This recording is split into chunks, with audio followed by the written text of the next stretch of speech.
Welcome to the Windows and Computer channel and talking about computer repairs. Now, what are the scams to avoid in computer repairs?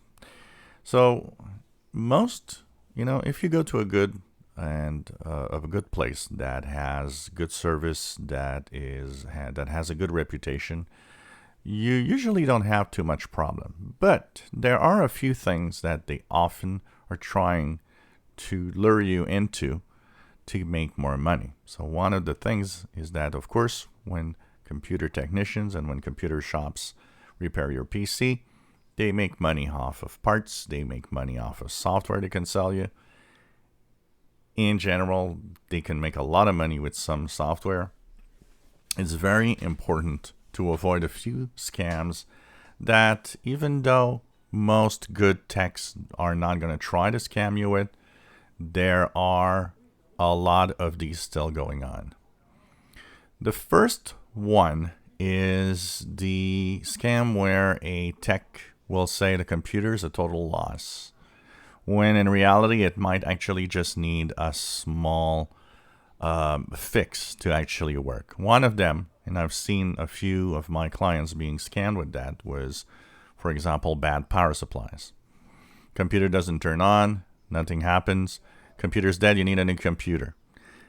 Computer shops and computer technicians make money selling you new computers. So you want to make sure that if it's dead, it's really dead. That's very, very important because that could happen. And I've seen some of my clients being scammed like that, showing me an older PC they had that apparently is dead, looking at it, testing it out, and saying, well, the only thing that's dead is the power supply. You can have a replacement power supply for $40. And they would look at me and say, why did the other guy say, I bought this new PC from the other guy because he said the other one's dead? He said, yep, because he wanted to make money on a new PC sold. There is also another one that you got to be careful, and it's trying to sell you an antivirus. It's a very popular one. In Windows 10, you've got Windows Security. It's all you need. You don't need any other thing. Like I always say, security is a lot more to do with what you do on your PC than the updates that you install than anything else. And of course, selling antivirus is a moneymaker. So what do they want to do? Oh, well, you should have this antivirus. This is a good one. This is going to be fine, and this is going to protect you, which is in big part a big lie. Most antiviruses, and that's why I never look at these tests that they do of this. I tested this antivirus with 100 different viruses, and that one detected more than this. Like, it doesn't work like that. It's the real world was more complex than anything that they do in these tests, honestly.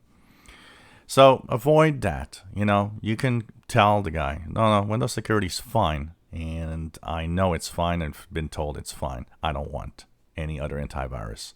You'll save money.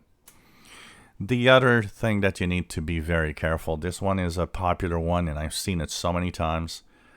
The client calls up, tells there's some problems, need to reinstall software of some kind, and they don't have it. They say, well, the old computer tech that I had installed this for me, so now I need it.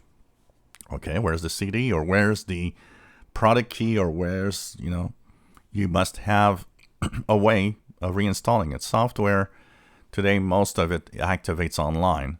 Well, if you had an original, you have a key, you have something that will actually help me reinstall it and have it activate once again once the computer is fixed. Unlicensed software is a really big one because often the bad tech guys, and these are really the techs that you want to avoid, what they do is they try to, for example, if they install Windows on a PC, they'll try to sell you a Windows, but in reality you have no product key, you have no information as to it's there, you got it. And unlicensed software can create problems over time.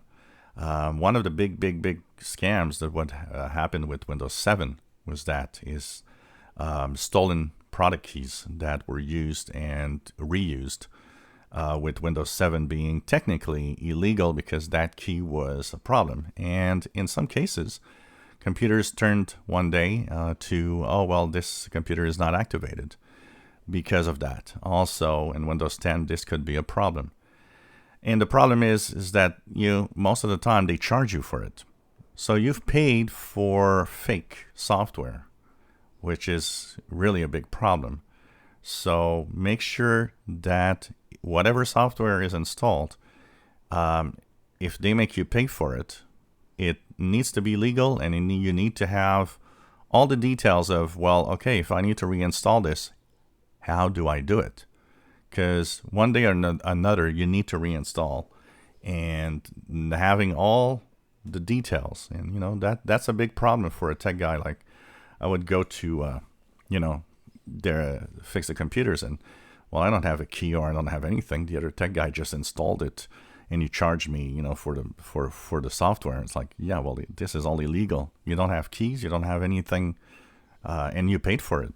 I would call that tech guy and say, hey, you scammed me,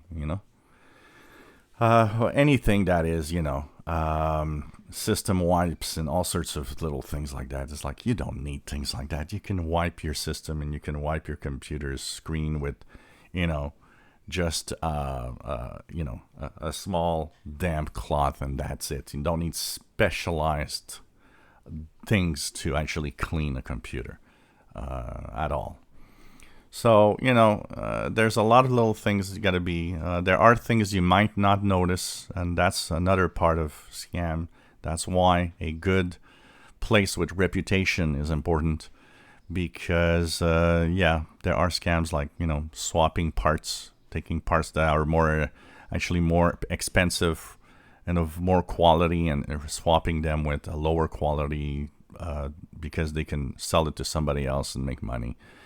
That, unfortunately, is more difficult to actually identify and know, because most of the time you might have lower quality and, it's still going to work, and you will not know that you had been scammed in that way. That's why if you have knowledge, you can open the computer. Sometimes it's not a bad idea to go and just check what actually has been done, make sure everything's all right.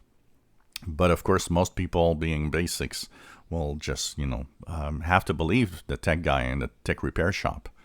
Once again, that's why you don't want to have the friend of a friend. That's why you don't want to have that new guy that pretends he knows everything. That's why you don't want to have. That's why you want to have actually a good place that's been running for a long time, to have the highest possible chances of everything being okay. So that's important to know. If you enjoy my videos, please subscribe, give us thumbs up. Thank you for watching.